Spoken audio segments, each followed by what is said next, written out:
देश की सुरक्षा जिन हाथों में होती है, अगर उन्हीं हाथों पर सवाल उठ जाए तो सिर्फ एक केस नहीं, पूरा सिस्टम कटघरे में खड़ा हो जाता है।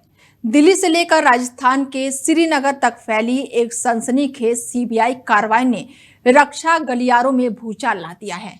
लेफ्टिनेंट कर्नल और कर्नल रैंक की पति पत्नी, करोड़ों की नकदी, दुबई कनेक्शन और देश की सुरक्षा से जुड़ी आशंकाएं। ये कहानी सिर्फ रिश्वत की नहीं, भरोसे के टूटने की है। देखिए हमारी ये खास रिपोर्ट। दिल्ली का एक बंद कमरा, जहां फर्श पर बिखरी थी नोटों की गड्डियां, अलमारियों में कपड़ों से ज्यादा गुलाबी नोटों के बंडल और हवा में फैल रही थी भ्रष्टाचार की बदबू। जब सीबीआई के अनुभवी अफसरों ने दरवाजा खोला तो नजारा देखकर वे भी कुछ पल के लिए सन्न रह गए। यह कोई आम छापेमारी नहीं थी, बल्कि देश की वर्दी पर लगे सबसे बड़े दागों में से एक का पर्दाफाश था। नोट गिनने के लिए मशीनें मंगानी पड़ी, लेकिन मशीनें भी थक गई। पैसा खत्म होने का नाम ही नहीं ले रहा था। इस सनसनीखेज मामले की शुरुआत हुई 19 दिसंबर 2025 को, जब सीबीआई को पुख्ता इनपुट मिला कि रक्षा मंत्रालय के रक्षा उत्पादन विभाग में तैनात deputy planning officer lieutenant colonel Deepak Kumar Sharma एक बड़े रिश्वत नेटवर्क का हिस्सा है। सूचना इतनी गंभीर थी कि तुरंत जाल बिछाया गया और जैसे जैसे जांच आगे बढ़ी, परत दर परत एक खतरनाक खेल सामने आता चला गया। सीबीआई जब दिल्ली स्थित दीपक शर्मा के आवास पर पहुंची तो वहां जो मिला उसने सबको चौंका दिया। घर के अलग अलग कोनों से कुल 2 करोड़ 23 लाख रुपए नगद बरामद हुए। अलमारियों में सजे थे नोटों के बंडल और हर बंडल इस बात की गवाही दे रहा था कि यह खेल 1-2 दिन का नहीं, बल्कि लंबे वक्त से चल रहा था। सीबीआई अधिकारियों को घंटों तक वहीं बैठकर कैश गिनना पड़ा। इस केस में सबसे चौंकाने वाली बात यह थी कि आरोप सिर्फ एक अधिकारी पर नहीं, बल्कि पूरे परिवार पर लगे हैं। लेफ्टिनेंट कर्नल दीपक शर्मा की पत्नी कर्नल काजल बाली, जो खुद राजस्थान के श्री गंगानगर में कमांडिंग ऑफिसर के पद पर तैनात है, उनका नाम भी एफआईआर में दर्ज किया गया है। श्री गंगानगर में की गई छापेमारी में भी 10 लाख रुपए नगद और कई संदिग्ध दस्तावेज जब्त किए गए हैं।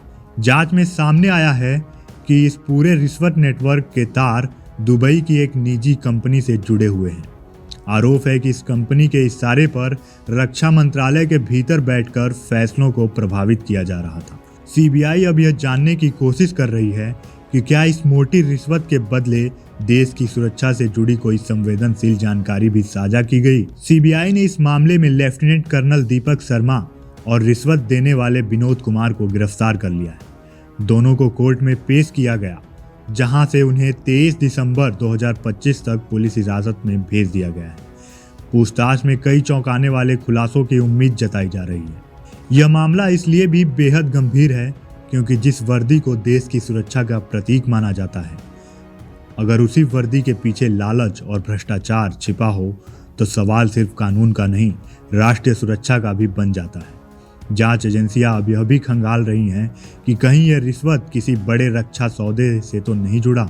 रक्षा गलियारों में इस कार्रवाई के बाद हड़कंप मचा हुआ है। अंदर खाने कई पुराने फैसलों और फाइलों की दोबारा समीक्षा शुरू हो चुकी है। सूत्रों का कहना है कि यह मामला आने वाले दिनों में और भी बड़े नामों तक पहुंच सकता है। सीबीआई इस नेटवर्क की जड़ तक जाने की तैयारी में है। इस पूरे कांड ने एक बार फिर यह सवाल खड़ा कर दिया है कि क्या सिस्टम के भीतर बैठे लोग सिस्टम को ही खोखला कर रहे हैं। जब रक्षा की भक्षक बन जाएं तो देश किस पर भरोसा करे। अब निगाहें सीबीआई की अगली कार्रवाई और इस केस में होने वाले बड़े खुलासों पर टिकी हुई है। तो ये था करोड़ों की रिश्वत, वर्दी पर लगे दाग और देश की सुरक्षा से जुड़े सवालों का पूरा मामला। सीबीआई की जांच जारी है और हर नया दिन इस केस में नए राज खोल सकता है। फिलहाल इस खास पेशकश में मेरे साथ इतना ही। बने रहिए आप हमारे साथ और देखते रहिए डेली 24 भारत। नमस्कार।